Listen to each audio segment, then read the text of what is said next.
First of all, sawadee-ka. Sawadee-ka. Hello. It's nice to see everyone in the level 2 in the Ayurvedic Thai Yoga class, okay? This method that we're practicing today is probably the one that I have practiced the most and the longest, because it was the original or first method that was introduced to me by Pakru Samai, Pakru Men, Bunsan Kit Neom, and Vilapam Siddhisopan. Okay, who are my first professors in Thai medicine. Okay, and this is the the royal method, and part of what that means, I know Lydia mentioned a little bit about it this morning, but one of the things that it means in real life, okay, why it's the royal method, aside from the fact that it is actually what's done to the king or what's done to the members of the royal family directly, is that there's a certain comportment and there's a certain, almost to the point of ritualistic maintenance of posture and alignment and so on, that's actually quite recognizable and quite dogmatic. Just like you could tell the difference between classical ballet, aka the Nutcracker sweep, okay, and Martha Graham dance, right? So even if you didn't really know the difference, right? If you saw the Bolshoi ballet with Mikhail Baryshnikov doing the Nutcracker, right? And then you saw Martha Graham, you'd go, that's different. It's not the same, right? You say it's still dancing, right? Same but different. Still dancing, but as far as dancing goes, way different, way different. Okay, Ben Vereen, Mikhail Baryshnikov. It's like that's the difference. It's a big difference, right? Excuse me. SomaVeda, Ayurvedic Thai Yoga, the royal method, the southern method, is as uniquely identifiable as that in traditional Thai medicine. It's uniquely identifiable. And part of it is because we have all of these little, this is the way you move from here to there. Okay, so the transitions themselves are actually identifiable. All the different styles that we practice don't actually have all these transitions. They don't. And in fact, there are some styles where they have very little emphasis on transitions, but their techniques are very simple, and their vinyasa are very few. Okay, in the southern method, so we have approximately 25 different vinyasa. Okay, approximately 25 different vinyasa, and we're actually supposed to look a certain way while we do it. My teacher even coached me on where are your eyes.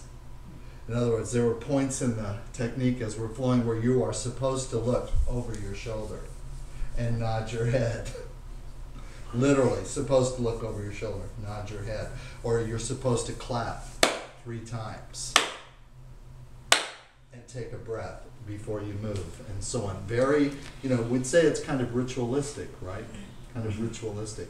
But also, one of the things that's interesting about it is the formality and the presence of the presentation being so strict is how we guarantee that there's no injury.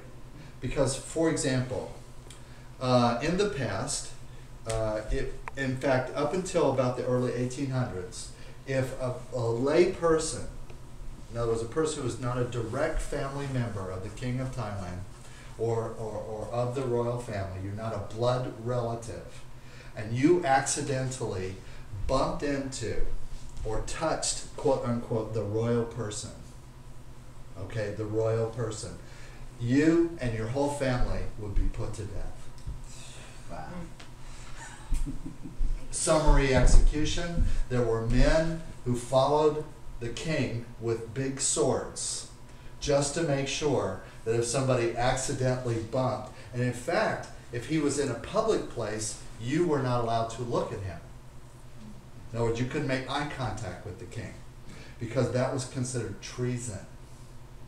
That was considered a personal challenge in Thai culture, as Thai culture was a dueling culture. and men carried knives.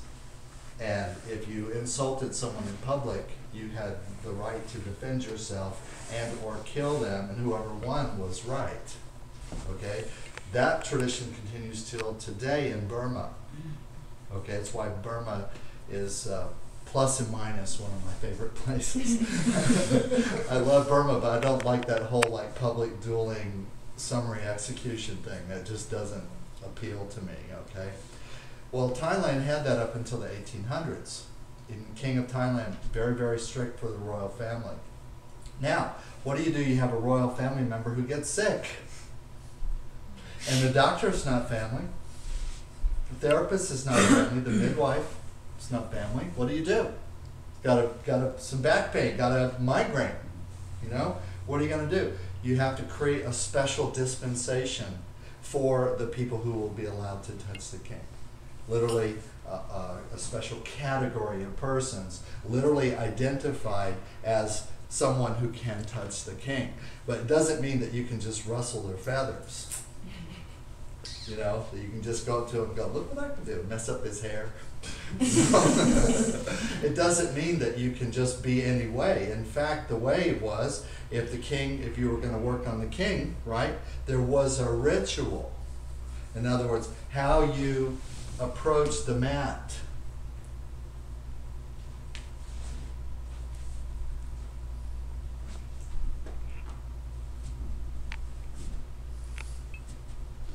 You know?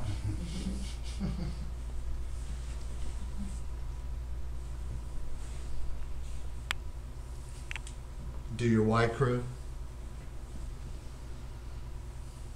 Y to the king first. Y to the Buddha. Y to your teacher, who would be standing right there, watching. Make sure you didn't screw up. And then you would start working. And then from that moment to the last moment when you exited the mat,